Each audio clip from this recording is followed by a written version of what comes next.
Shalom, selamat pagi dan salam Paskah kepada semua saudara dan saudari di dalam nama Tuhan Yesus Kristus. Saya sangat bersyukur kepada Allah yang Tritunggal di atas kesempatan untuk menyampaikan kebenaran firman-Nya kepada saudara dan saudari sekalian sidang jemaat Allah pada hari yang sangat berbahagia ini. Walaupun mungkin pada pagi ini kita hanya bertatapan muka melalui atas talian ataupun online disebabkan oleh kekangan yang terpaksa kita hadapi oleh sebab merebaknya wabak COVID-19. Bahkan bagi kami sekeluarga sebenarnya ini sesuatu yang tidak pernah kami alami. Karena belum pernah lagi kami sekeluarga, saya dengan istri dan anak-anak merayakan Paskah tanpa kehadiran bersama anggota-anggota jemaat Tuhan yang lain. Saudara-saudari, tetapi walaupun dalam keadaan yang demikian, Tuhan tetap bersama dengan kita.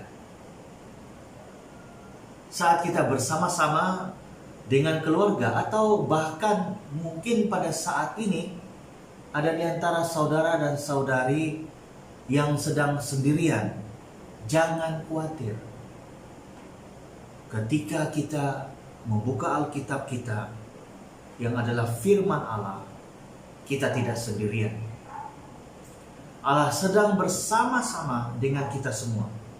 Bahkan sebelum kita membuka firman-Nya pun Allah hadir, tetap hadir bersama-sama dengan kita. Sidang jemaat sekalian, saudara-saudari yang saya kasihi, hari ini kita merayakan Paskah. Karena itu saya membawakan kepada kita suatu tema khotbah, yaitu implikasi kematian dan kebangkitan Kristus. Nah, di dalam khotbah ini saya secara sengaja mencantumkan dua peristiwa ini bagi kita semua. Kenapa demikian? Karena kematian dan kebangkitan Kristus adalah dasar bagi kehidupan kita sebagai orang Kristen pada masa kini dan yang akan datang. Saudara-saudari yang saya kasihi di dalam Tuhan Yesus, salah satu bacaan yang sering kali kita dengar melalui buku liturgi BCCM ialah bacaan yang terdapat di dalam bahagian liturgi Perjamuan Kudus. Butir yang ke-15 mengatakan bahwa oleh kematian dan kebangkitan Kristus, oleh kerana Kristus telah menyerahkan tubuh nyawanya, maka kita diselamatkan dari murka Allah dan ancaman maut dan dari kuasa dosa dan iblis. Saudara-saudari yang saya kasihi di dalam Tuhan, ramai di antara kita mungkin berpikir dan beranggapan bahwa coronavirus disease 19 atau COVID-19 adalah sesuatu perkara yang paling menakutkan dan mengerikan. Dan memang itulah kenyataannya. Karena apa? Karena COVID-19 mendedahkan seseorang yang telah dijangkiti oleh virus berkenaan dengan kematian. Ramai juga yang sampai pada saat ini memang masih berspekulasi tentang adanya konspirasi yang dilatar belakangi oleh Dajjal 666 yang menjadi dalang munculnya wabak pandemik COVID-19 atau COVID-19 ini. Tetapi yang tidak kurang mengganggu saya ialah munculnya dakwaan setengah orang.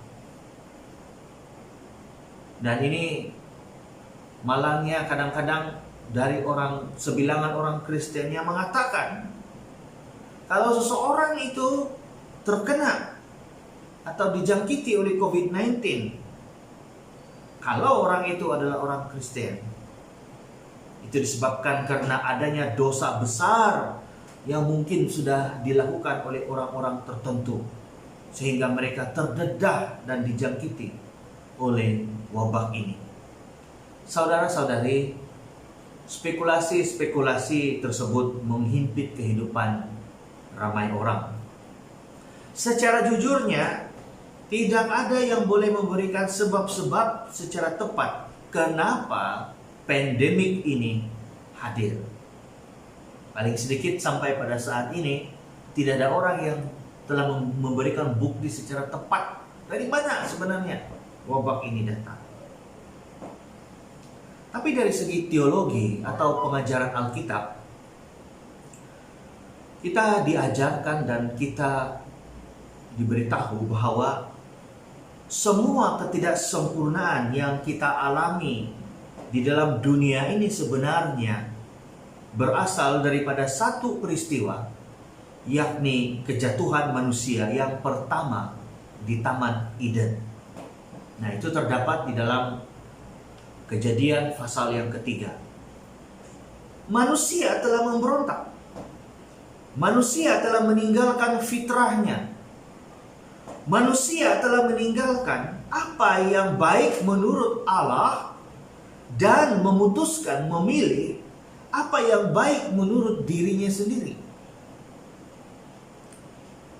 Apakah saudara bersetuju dengan pernyataan ini ataupun tidak? Itulah yang disaksikan oleh Alkitab. Itulah yang diajarkan oleh Alkitab. Tetapi berita gembiranya ialah Allah telah menyediakan jalan penyelesaian untuk bagaimana manusia itu dapat bisa kembali mengalami keberadaan yang semula di sisi Allah. Karena itu Jumat Agung ada. Jumat Agung adalah peristiwa Yesus Kristus, Anak Allah, Sang Firman yang adalah sehakikat dengan Allah sendiri. Seperti mana yang dikatakan di dalam Injil Yohanes pasal yang pertama ayat yang pertama. Dia adalah firman Allah, sabda Allah, kalimatullah yang sehakikat dengan Allah. Inilah yang telah datang ke dunia, tetapi yang di dalam klimaks seluruh kehidupannya tergantung di atas kayu salib, menjadi terkutuk, seperti yang dikatakan di dalam Galatia pasal yang ketiga ayat 13 sampai 14. Kenapa Yesus Sang Firman Anak Allah itu tergantung di atas kayu salib dan menjadi terkutuk? Agar Anda dan saya yang sepatutnya menerima hukuman tersebut, bahkan yang sepatutnya masuk ke dalam penghakiman kekal, oleh karena karya Kristus kita menerima pengampunan, kita menerima pendamaian, reconciliation, kita menerima kerajaan sorga, kita dibenarkan, we are justified, dibebaskan dari kuasa dosa dan kuasa iblis dan kematian kekal. Saudara-saudari yang saya kasihi di dalam nama Tuhan Yesus, bersama dengan Jumat Agung, Paskah atau kebangkitan Kristus membawakan suatu sinar pengharapan baru bagi kita. Di dalam Roma pasal 6 ayat 1 sampai 11 mengatakan begini. Mari saya mau ajak kita membaca bahagian firman Tuhan ini secara bersama-sama. Roma pasal yang ke-6 ayat pertama sampai ke-11. Kalau saudara sudah berjumpa dengan bahagian Alkitab tersebut, saya baca dengan suara kedengaran. Jika demikian, apakah yang hendak kita katakan? Bolehkah kita bertekun dalam dosa supaya semakin bertambah kasih karunia itu? Sekali-kali tidak. Bukankah kita telah mati bagi dosa? Bagaimanakah kita masih dapat hidup di dalamnya? Atau tidak tahukah kamu bahwa kita semua yang telah dibaptis dalam Kristus telah dibaptis dalam kematiannya?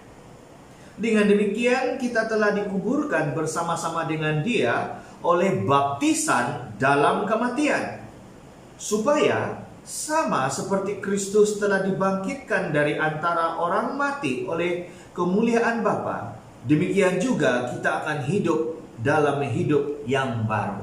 Mungkin sampai di sini pembacaan kita untuk waktu ini.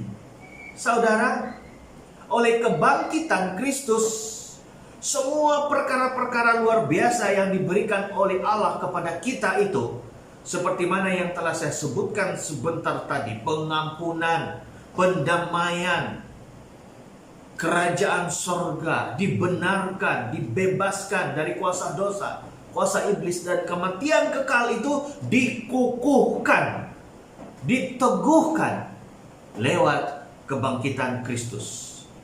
Oleh kebangkitan Kristus, kita pun turut sama telah dibangkitkannya. Seperti mana yang kita telah dengar di dalam Roma pasal yang ke-6 ayat 1 sampai ayat yang ke-4 tadi. Pertanyaannya, di mana atau pada waktu bila kita menerima semua itu? Saudara-saudari, pada waktu kita dibaptiskan. Dalam teologi dan doktrin Gereja Basel, selaku bahagian daripada denominasi Lutheran, baptisan bukan hanya sekadar suatu lambang atau simbol pertaubatan, tetapi juga adalah alat anugerah Allah sendiri yang Ia pakai untuk mengantarkan kita masuk ke dalam rencana dan kehendak Dia sendiri, agar kita menerima anugerah keselamatan yang telah Ia sediakan di dalam Kristus Yesus. Kebangkitan Kristus memberitahu kita bahwa sama seperti Kristus, kita pun lambat laun akan mengalami kematian. Ya. Jadi tidak benarlah katanya beberapa golongan tertentu yang mengatakan bahwa orang Kristen yang betul-betul beriman akan terus-menerus sihat. Alkitab memberitahu kita upah dosa adalah maut. Dan bahkan Alkitab juga memberitahu kita bahwa Kristus pun telah mengalami kematian. Apakah kita merasa diri lebih hebat daripada Tuhan Yesus sendiri?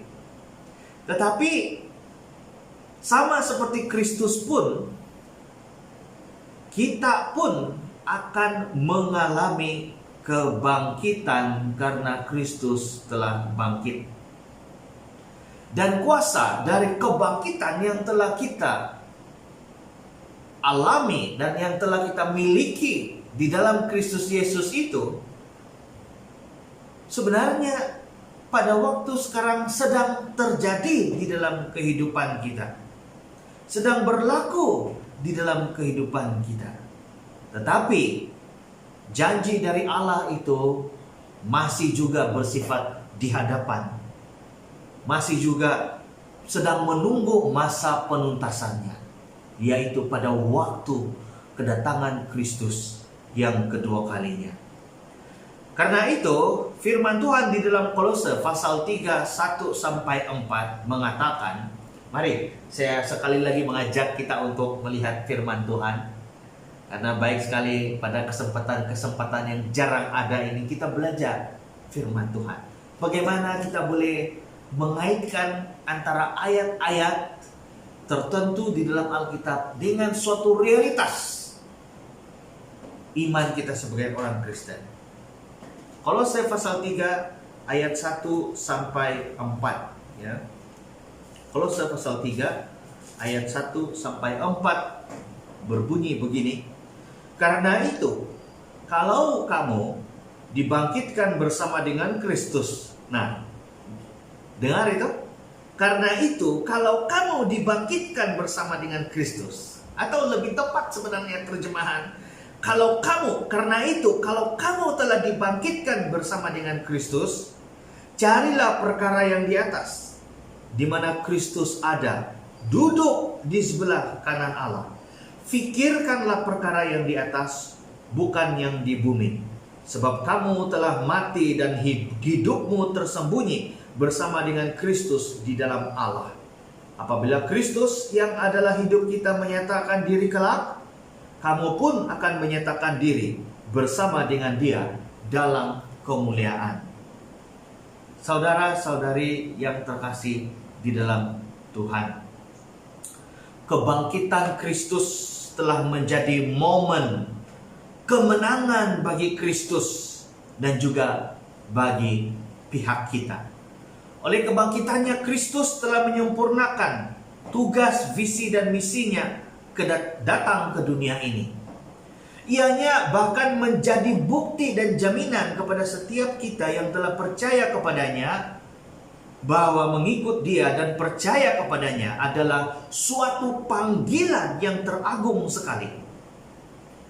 Mungkin ramai yang menyaksikan kesahihan peristiwa ini dan mengolok-ngolok keyakinan iman orang Kristen berkenaan dengan peristiwa tersebut. Bahkan ada orang-orang Kristen tertentu yang katanya orang Kristen murtad karena kononnya tidak dapat menerima kejanggalan peristiwa kematian dan kebangkitan Kristus. Adakah saudara tergugah dengan pernyataan dan dalil tersebut? Kalau saudara memeriksa Alkitab saudara, khususnya di dalam 1 Korintus pasal 15 ayat 1 sampai 11, saya akan bacakan. Minta maaf, banyak kutipan ayat Alkitab. 1 Korintus pasal 15 ya, ayat yang pertama sampai 11 berbicara demikian. Dan sekarang saudara-saudara, aku mau mengingatkan kamu kepada Injil yang aku beritakan kepadamu dan yang kamu terima, dan yang di dalamnya kamu teguh berdiri. Oleh Injil itu kamu diselamatkan, asal kamu teguh berpegang padanya, seperti yang telah kuberitakan kepadamu. Kecuali kalau kamu telah sia-sia saja menjadi percaya. Sebab yang sangat penting telah kusampaikan kepadamu, yaitu apa yang telah kuterima sendiri, ialah bahwa Kristus telah mati karena dosa-dosa kita, sesuai dengan kitab suci. Nah, jadi di sini saya masuk sedikit. Ada tuduhan-tuduhan orang Islam tertentu yang mengatakan Paulus telah mengubah agama Kristen daripada agama yang telah diturunkan oleh Isa Al-Masih. Tetapi di sini Paulus dengan jelas menyatakan bahwa dia telah menerima pengajaran tentang kematian dan kebangkitan Kristus daripada para rasul, dan itulah yang diteruskannya kepada jemaah-jemaah yang dirintisnya. Sebagai contoh, jemaah di kota Korintus, bahwa Kristus telah mati karena dosa-dosa kita sesuai dengan kitab suci, bahwa Ia telah dikuburkan dan bahwa Ia telah dibangkitkan pada hari yang ketiga sesuai dengan kitab suci, bahwa Ia telah menampakkan dirinya pertama kepada Kefas dan kemudian kepada ke-12 muridnya. Sesudah itu Ia menampakkan dirinya kepada lebih dari 500 saudara sekaligus. Kebanyakan dari mereka masih hidup sampai sekarang, tetapi beberapa di antaranya telah meninggal. Selanjutnya, Ia menampakkan diri kepada Yakobus, kemudian kepada semua rasul, dan yang paling akhir dari semuanya ia menampakkan diri juga kepadaku, sama seperti kepada anak yang lahir sebelum waktunya. Karena aku adalah yang paling hina dari semua rasul, bahkan tidak layak disebut rasul, sebab aku telah menganiaya jemaat Allah. Tetapi karena kasih karunia Allah, aku adalah sebagaimana aku ada sekarang. Dan kasih karunia yang dianugerahkannya kepadaku tidak sia-sia. Sebaliknya, aku telah bekerja lebih keras daripada mereka semua. Tetapi bukannya aku, melainkan kasih karunia Allah yang menyertai aku. Sebab itu, baik aku maupun mereka, demikianlah kami mengajar, dan demikianlah kamu menjadi percaya. Saudara dan saudari, rupanya bantahan dan keraguan-raguan orang-orang atau golongan Kristen tertentu tentang hal kebangkitan Kristus sudah muncul. Bukan kemarin, bukan 1989, bukan tahun 2020, tetapi sudah muncul seawal bila 25 tahun selepas peristiwa kematian dan kebangkitan Kristus. Nah, ini kalau kita memperkirakan bahwa penulisan 1 Korintus itu dilakukan oleh Paulus kira-kira pada tahun 55 Masehi, dan kematian serta kebangkitan Kristus berlaku pada tahun 30 Masehi. Nah, jadi antara tahun 55 Masehi, waktu penulisan kitab Korintus, dan waktu kematian dan kebangkitan Kristus tahun 30 Masehi, beza waktunya, selang waktunya adalah 25 tahun. Bantahan itu sebenarnya bukanlah sesuatu yang sangat menghairankan juga.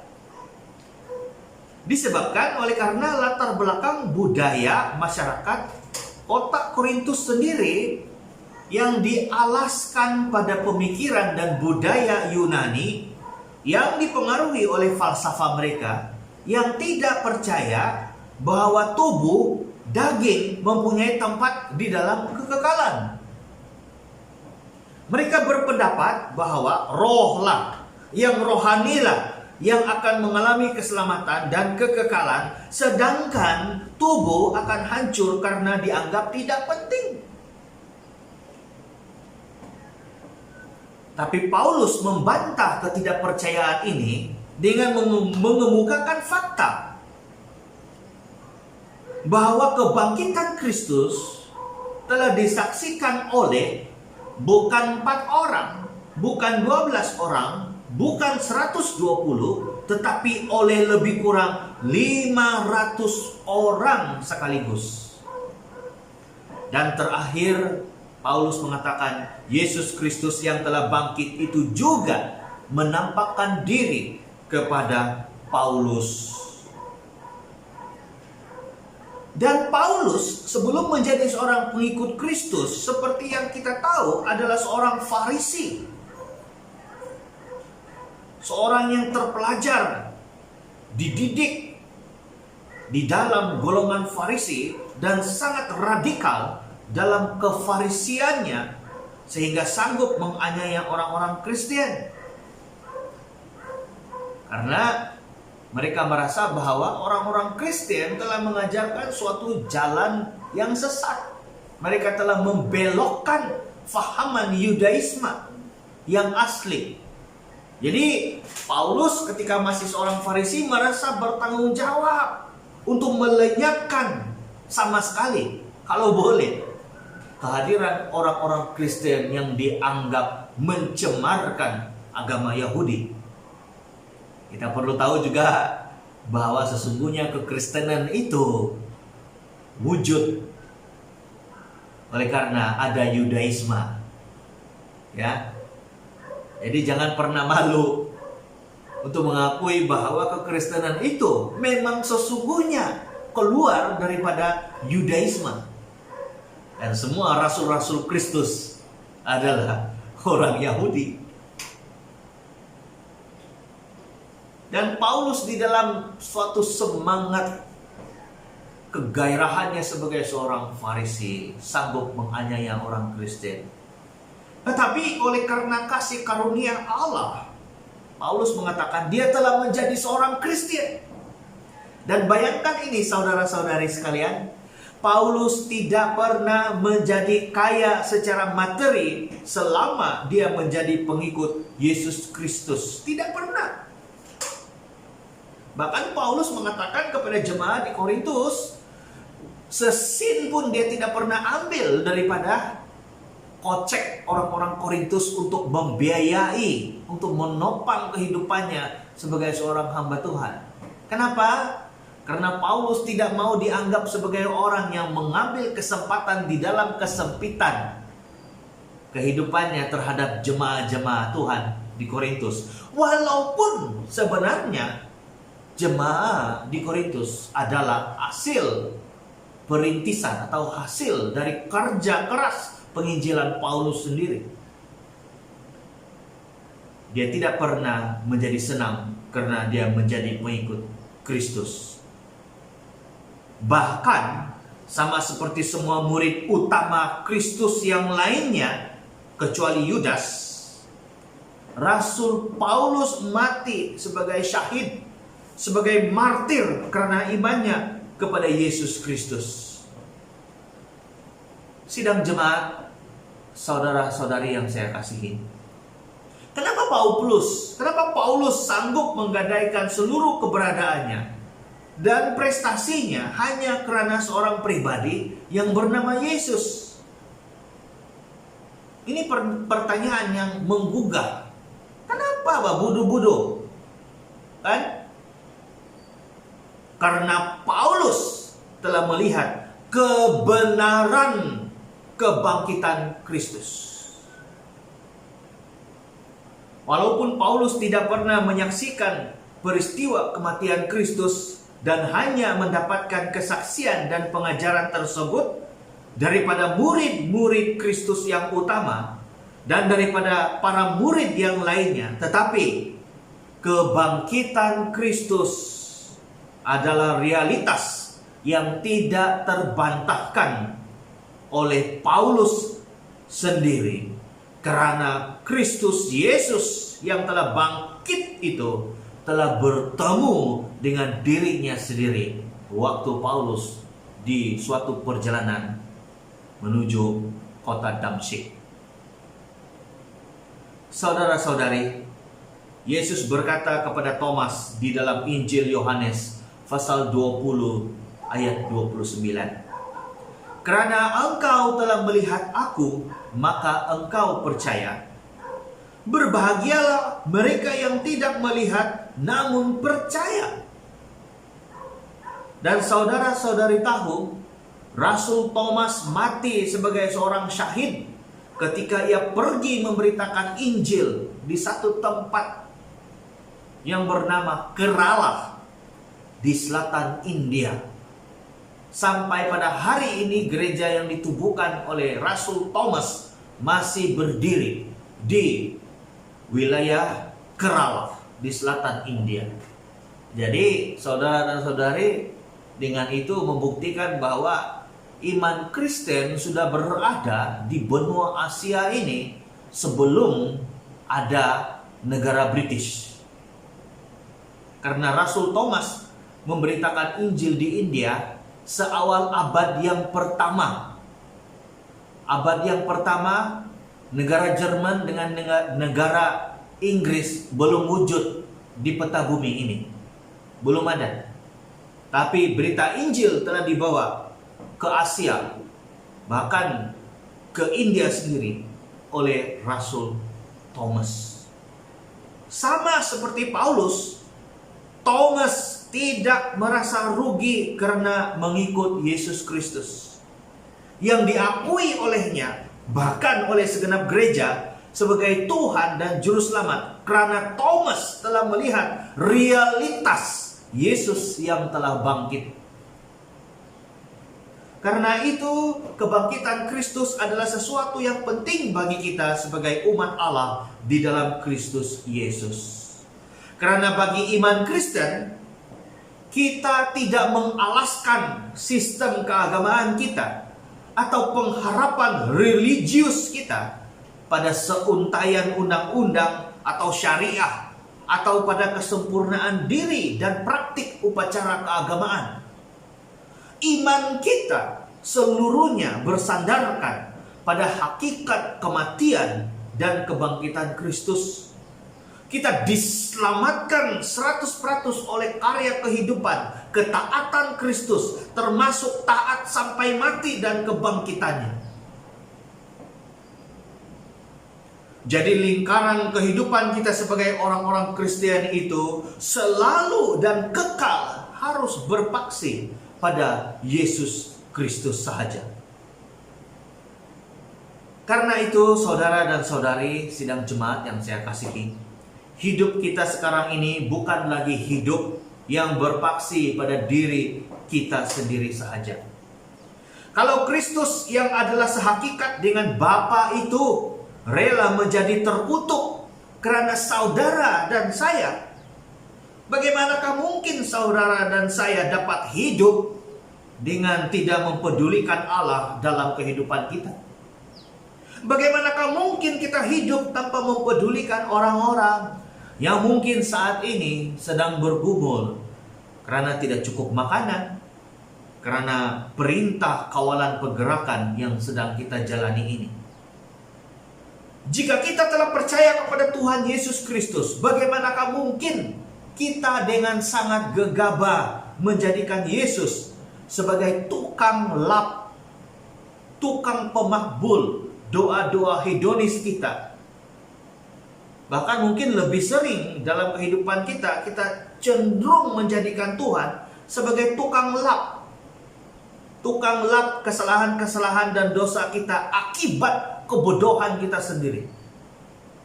Berapa kali dalam sehari kita bertanya dan meminta Tuhan Yesus menuntun kita agar setia dan taat kepada kehendak-Nya?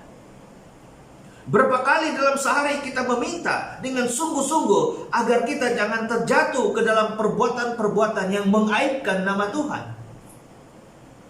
Saudara-saudari, sesungguhnya di dalam Kristus kita telah benar-benar dibebaskan. Kita bebas. Seperti mana yang dikatakan oleh reformator gereja Martin Luther. Namun kebebasan kita adalah kebebasan untuk tidak menjadi hamba dosa lagi, tetapi bebas menjadi pelaku-pelaku kehendak Allah. Kita dibebaskan oleh anugerah Allah agar kita mempunyai kasih yang agape terhadap Allah. Dan bukan karena ketakutan masuk neraka lagi, bukan karena mau memanipulasi Allah. Di dalam anugerahnya Allah memberikan kita panggilan yang baru untuk merefleksikan kebaikan hati Allah yang telah mengampuni dan mengasihi kita itu di dalam tindakan-tindakan bersifat agape kepada sesama kita manusia, bahkan kepada alam yang dianugerahkan oleh Tuhan ini. Kita tidak dipanggil untuk hanya menjadi gereja sekali seminggu, atau menjadi Kristen hanya setakat ketika berada di dalam ruang bangunan gereja. Kita dipanggil menjadi Kristen oleh Allah sendiri 24 jam 365 hari. Ibadah kita bukan hanya bersifat upacara, ritual keagamaan. Tiada gereja, maka tidak ada kekristenan. Tiada bangunan gereja, tiada kekristenan. Ada kawan saya cakap di Facebook, dia sebenarnya menyindir orang. Dia bilang, saya lama sudah murtad ini, mau dekat 1 bulan sudah dia bilang, saya tidak pergi gereja. Itu sebenarnya satu kata-kata sindiran dari kawan saya itu. Karena ada sebahagian orang merasa bahwa kalau sudah tidak ada pertemuan di gereja, maka ya tidak ada Tuhan lagi, tidak ada kekristenan lagi. Nah, tapi justru saudara-saudariku, hal yang sebaliknya lah yang terjadi. Di dalam keadaan-keadaan kita seperti sekarang ini, ketika kita tidak diperbolehkan untuk keluar daripada sangkar emas rumah kita ini, itu semakin sebenarnya kita mendalami lagi soal apakah sebenarnya menjadi Kristen. Menjadi Kristen, saudara-saudariku, adalah suatu hal yang bercakap tentang perhubungan yang baru yang kita ada di dalam Kristus dengan Allah. Seluruh jalan hidup kita adalah ibadah kepada Tuhan.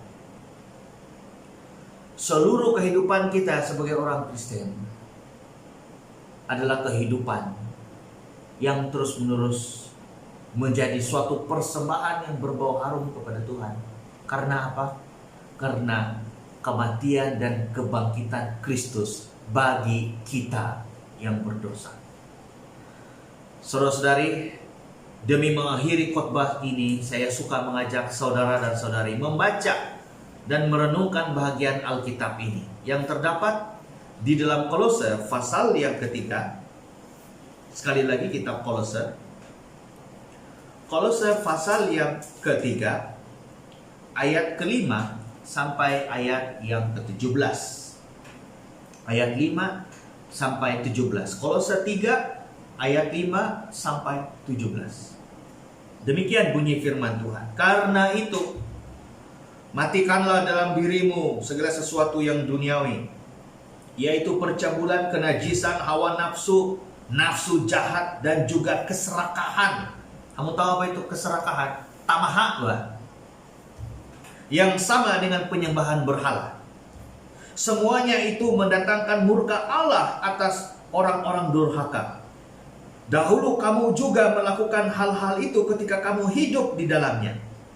Tetapi sekarang, buanglah semuanya itu, yaitu kemarahan, geram, kejahatan, fitnah, dan kata-kata kotor yang keluar dari mulutmu. Jangan lagi kamu saling mendustai, karena kamu telah meninggalkan manusia lama serta kelakuannya, dan telah mengenakan manusia baru yang terus-menerus diperbaharui untuk memperoleh pengetahuan yang benar menurut gambar Khaliknya. Dalam hal ini tiada lagi orang Yunani atau orang Yahudi, orang bersunat atau orang tak bersunat, orang barbar atau orang skit, budak atau orang merdeka, tetapi Kristus adalah semua dan di dalam segala sesuatu. Karena itu sebagai orang-orang pilihan Allah, the chosen people, yang dikuduskan dan dikasihinya, kenakanlah belas kasihan, kemurahan, kerendahan hati, kelemah lembutan, dan kesabaran. Sabarlah kamu seorang terhadap yang lain, dan ampunilah seorang akan yang lain, apabila yang seorang menaruh dendam terhadap yang lain, sama seperti Tuhan telah mengampuni kamu, kamu perbuat jugalah demikian. Dan di atas semuanya itu kenakanlah kasih sebagai pengikat yang mempersatukan dan menyempurnakan. Hendaklah damai sejahtera Kristus memerintah dalam hatimu, karena untuk itulah kamu telah dipanggil menjadi satu tubuh, dan bersyukurlah. Hendaklah perkataan Kristus diam dengan segala kekayaannya di antara kamu, sehingga kamu dengan segala hikmat mengajar dan menegur seorang akan yang lain, dan sambil menyanyikan mazmur dan puji-pujian dan nyanyian rohani, kamu mengucap syukur kepada Allah di dalam hatimu.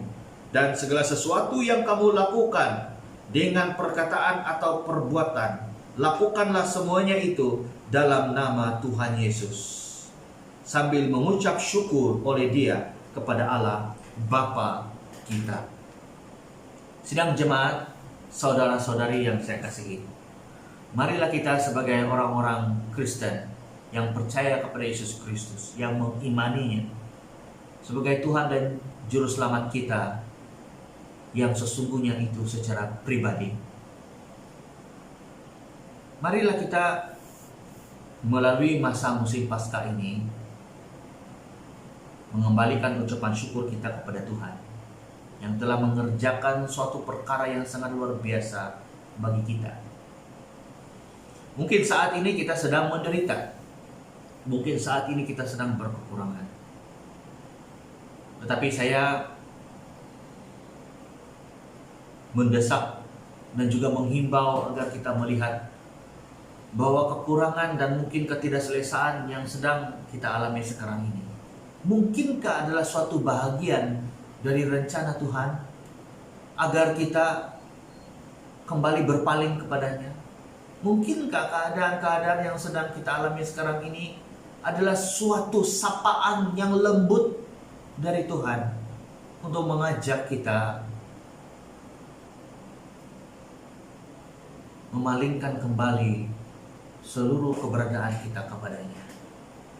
Mengajak kita untuk memikirkan dengan dalam-dalam siapakah Yesus di dalam kehidupan kita.